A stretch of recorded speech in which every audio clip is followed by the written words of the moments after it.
ಹಿಂದಿ ರಾಷ್ಟ್ರೀಯ ಭಾಷೆ ಹೌದಾ ಅಲ್ವಾ? ಈ ಪ್ರತಿಭಟನೆ, ಇದಕ್ಕೆ ಸಂಬಂಧಪಟ್ಟಂತೆ ವಾದ ಪ್ರತಿವಾದ ಚರ್ಚೆಗಳು ನಡೀತಾ ಇರುವಂಥದ್ದು ಇವತ್ತು ನೆನ್ನೆಯದಲ್ಲ. ದಶಕಗಳೇ ಗತಿಸಿ ಹೋಯಿತು ಈ ಒಂದು ವಿಚಾರಕ್ಕೆ ಸಂಬಂಧಪಟ್ಟಂತೆ ಚರ್ಚೆಗಳು ನಡೆದು. ಆದರೆ ಹಿಂದಿ ಒಂದು ಲ್ಯಾಂಗ್ವೇಜನ್ನು ಬಿಟ್ಟು ಕರ್ನಾಟಕದಲ್ಲಿ ಕನ್ನಡ ಭಾಷೆಯಲ್ಲೇ ಸೆಂಟ್ರಲ್ ಗೌರ್ಮೆಂಟ್ನ ಒಂದು ಪರೀಕ್ಷೆಗಳೇನು ಬರುತ್ತೆ, ಅದು ಬ್ಯಾಂಕಿಂಗ್ ಎಕ್ಸಾಮ್ ಆಗಿರಬಹುದು ಅಥವಾ ರೈಲ್ವೆ ನೇಮಕಾತಿಯ ಒಂದು ಪರೀಕ್ಷೆಗಳಾಗಿರಬಹುದು. ಈ ರೀತಿ ಪ್ರತಿಯೊಂದು ಕೇಂದ್ರದ ಪರೀಕ್ಷೆಗಳೇನಿದ್ದಾವೆ ಎಲ್ಲವೂ ಕೂಡ ಕನ್ನಡದಲ್ಲೇ ನಡಿಬೇಕು. ಜೊತೆಗೆ ನೀಟ್ ಪರೀಕ್ಷೆ ವಿಚಾರಕ್ಕೂ ಸಂಬಂಧಪಟ್ಟಂತೆ ಅನೇಕ ವಿದ್ಯಾರ್ಥಿಗಳು ಇವತ್ತಿಗೂ ಕೂಡ ಆತ್ಮಹತ್ಯೆ ಮಾಡಿಕೊಳ್ತಾ ಇದ್ದಾರೆ. ಆತ್ಮಹತ್ಯೆ ಸರಣಿ ಒಂದಾದ ನಂತರ ಒಂದರಂತೆ ನಡೀತಾ ಇದೆ.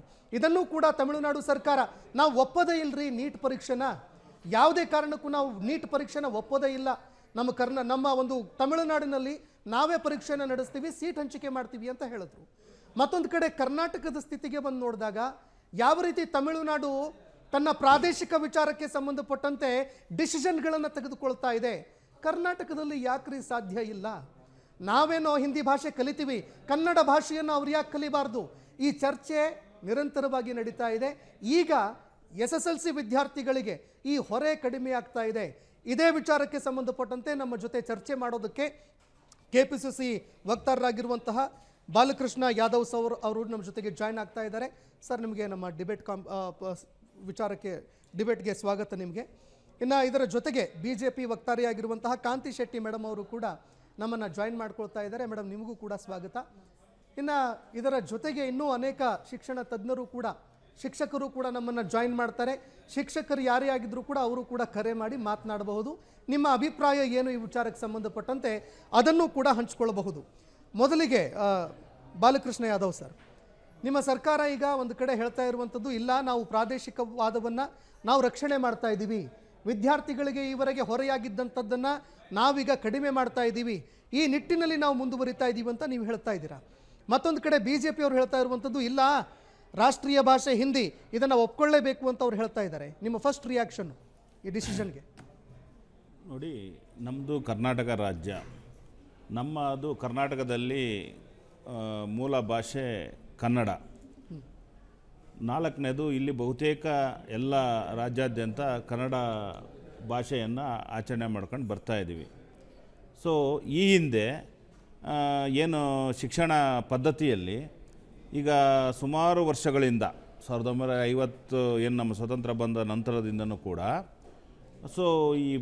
ಈ ಎಕ್ಸಾಮು ಶಿಕ್ಷಣದಲ್ಲಿ SLC ಎಕ್ಸಾಮಲ್ಲಿ 6 ಪೇಪರ್ಗಳನ್ನು ಬರ್ತಾಯಿತ್ತು. ಮೊದಲನೇದಾಗಿ first language, Kannada, second language, third language optional. Hindi ಆಗಲಿ ಅಥವಾ ತೆಲುಗು ಆಗಲಿ ಯಾವುದೇ ಆಗಲಿ ಥರ್ಡ್ ಲ್ಯಾಂಗ್ವೇಜು ಕೂಡ ತಗೋಬೋದು.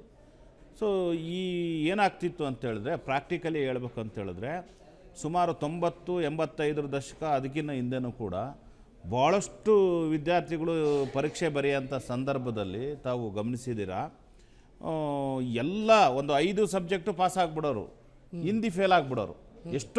ಎಷ್ಟೋ ಜನ ಇಡೀ ಕರ್ನಾಟಕದಲ್ಲಿ ಹಿಂದಿ ಫೇಲ್ ಆಗಿ ಇವತ್ತಿಗೂ ಮನೆಯಲ್ಲಿದ್ದಾರೆ. ಅಲ್ಲಿಗೆ ಅವರು ಎಜುಕೇಶನ್ ಮಾಡಿಕೊಳ್ತಿದ್ದಾರೆ. ನಾವು 2024-25ರಲ್ಲಿ 1.48 ಲಕ್ಷ ಜನ ಫೇಲ್ ಆಗಿದ್ದಾರೆ. 2023-24ರಲ್ಲಿ 90,000 ಜನ ವಿದ್ಯಾರ್ಥಿಗಳು ಫೇಲ್ ಆಗಿದ್ದಾರೆ.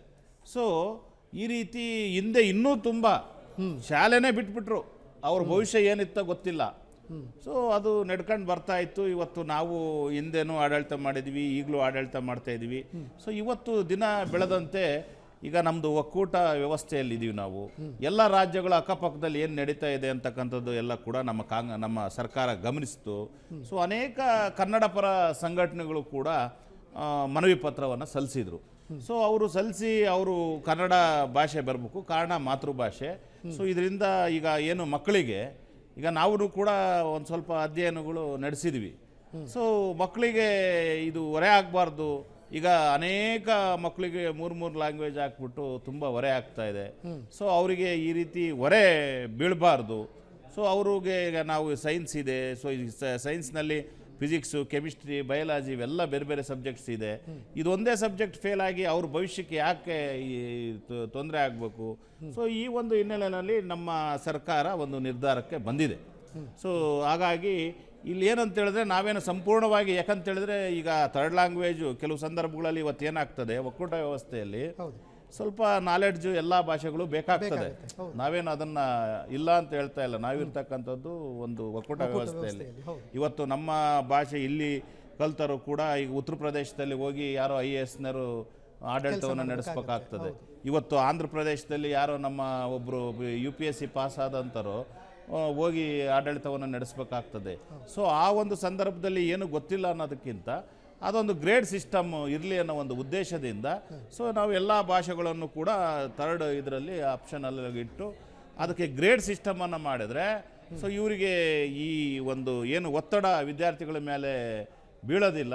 ಸೊ ಅದ್ರ ಜೊತೆಯಲ್ಲಿ ಈಗ ಅಂಕಗಳಲ್ಲೂ ಕೂಡ ಅದನ್ನು ನಾವು 625 ಏನೈತೆ 525 ಮಾಡೋದ್ರಿಂದ ಈಗ ಕೆಲವೊಂದು ಸರ್ಕಾರಿ ಜಾಬುಗಳಲ್ಲಿ ಕೂಡ ಏನಾಗ್ತದೆ ಅಂತ ಹೇಳಿದ್ರೆ ಹಿಂದಿ ಈಗ ಥರ್ಡ್ ಲ್ಯಾಂಗ್ವೇಜ್ನಲ್ಲಿ ಗೊತ್ತಿಲ್ಲದೆ ಇರತಕ್ಕಂಥವ್ರು ಮಾರ್ಕ್ಸು ಕೂಡ ಕಡಿಮೆ ಬರೋ ಸಾಧ್ಯತೆ ಇರ್ತದೆ. ಅವ್ರಿಗೂ ಕೂಡ ಯಾವುದೇ ಒಂದು ಒತ್ತಡ ಬೀಳಬಾರ್ದು.